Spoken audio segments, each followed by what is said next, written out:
Hi everyone, my name is Rin and I'm the Knitterly Witch. Today I'm going to be showing you how to do what's called a long tail cast on.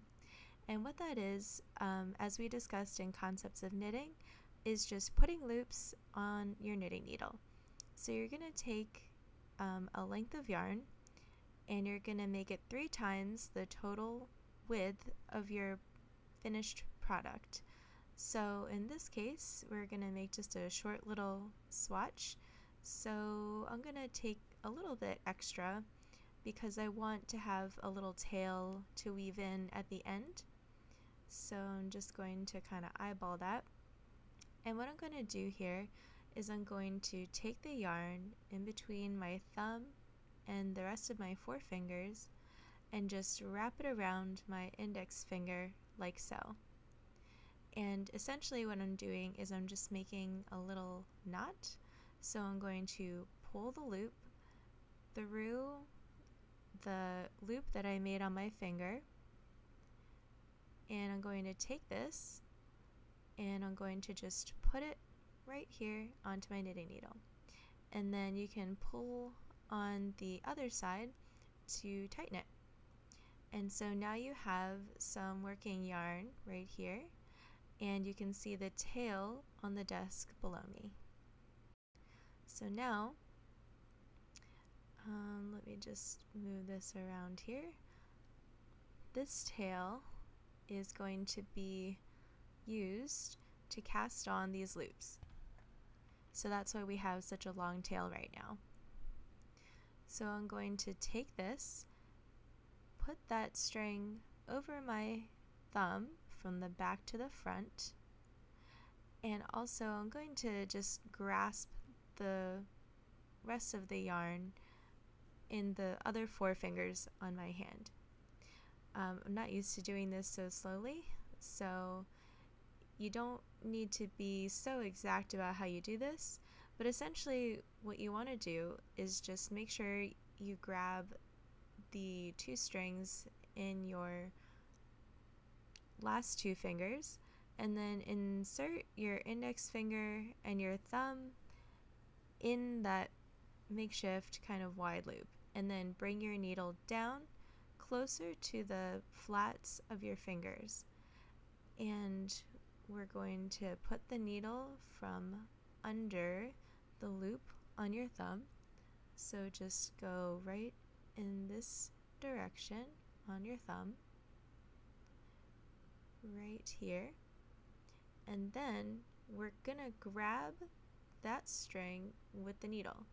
So we're gonna just pull that through and pull it up, and now you have your first, actually it's your second loop, and then you'll see which string to pull on. If you pull on the other one by accident, nothing bad is going to happen to you, and you can kind of just tighten it by doing that.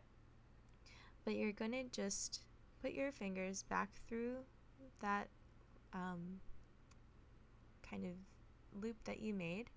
We're going to bring the needle up from under the loop on your thumb and then pull this string through the loop. And that makes another cast on stitch for you.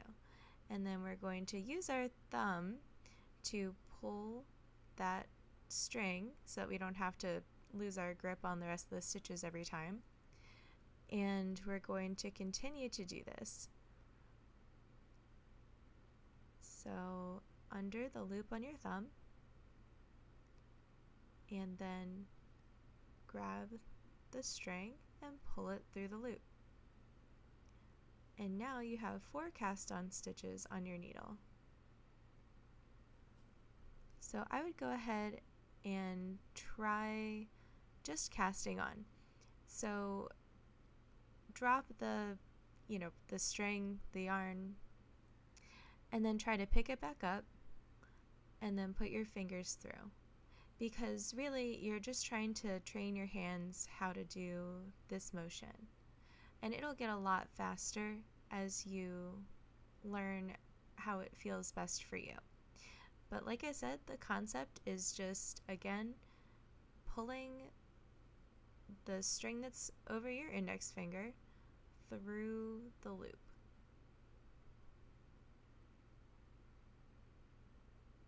There we go. And you see that you're acquiring more cast on stitches as you do more of these loops. And you do count the first slip stitch knot as your first cast on stitch. So I'm just going to get to the end here, and here you have your cast on stitches. So let's do a few more actually. Under the loop on the thumb and under that string that's off of your index finger, and just pull it through the thumb loop. So you're holding the tension again with those last two fingers. Let's do it again. Under the loop that's on your thumb, and then grabbing that yarn that's over your index finger, and then pull it through, using your thumb to tighten the stitch onto the needle. And you can kind of see it makes a loop over the other loop, and that's how the stitches are holding on to the needle and not all just sliding right off.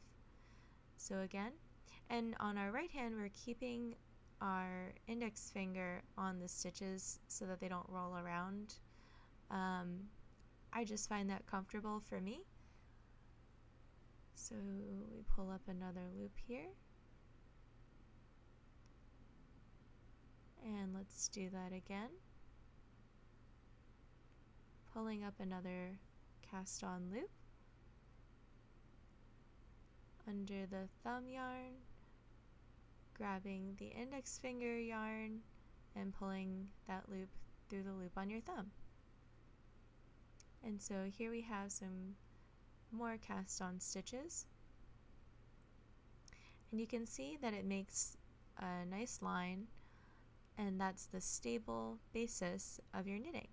So even if you're going to increase while you're knitting, you start with a base number of stitches and work your way up from there. And some patterns have you casting on a bunch of stitches and decreasing down to fewer stitches. So you can imagine that would make a different shape than a rectangle. So I've just put my working yarn into a tiny little yarn ball over there just to make it easier to knit while I have this off of the desk. So these are your cast on stitches, and you can see that they're inside of that row. They're looking a little bit different on one side than the other. This is actually the purl side, and the stitches look like little tires that are on their side, and the stitches on the other side look like little V's when you pull that line away. And this is just for example's sake. We're going to learn how to do a purl stitch later, but right now I just wanted to show you what it would look like if I were to start my knitting in rows after I cast it on. So since I'm in the purl side, I'm purling all the way across so that I make a stockinette stitch pattern. And stockinette stitch is just the name for knitting on the knit side and purling on the purl side. It makes a nice smooth fabric where the knit stitches make neat little V's on the right side of the fabric, and all of the purl stitches are on the wrong side of the fabric. And they kind of just look like little tires stacked on one another. So I'm just going to purl to the end of this row for example's sake. Here we go. Alright, so I have a row of purl stitches. And so I'm going to flip it around to the right side and show you, hey look, all of those purl stitches that I just made are knit stitches on the other side. So this is the beginning of a stockinette swatch. So they look like little V's, just like I said, and if you look way down where the cast on stitch is, you can see that those loops also kind of make what looks like little V's that are wrapped around the base of the stitches that I just made. So this is what I mean when I say that it's just loops on loops, and on this side you can kind of also pull the cast on line down and see where the stitches are connected.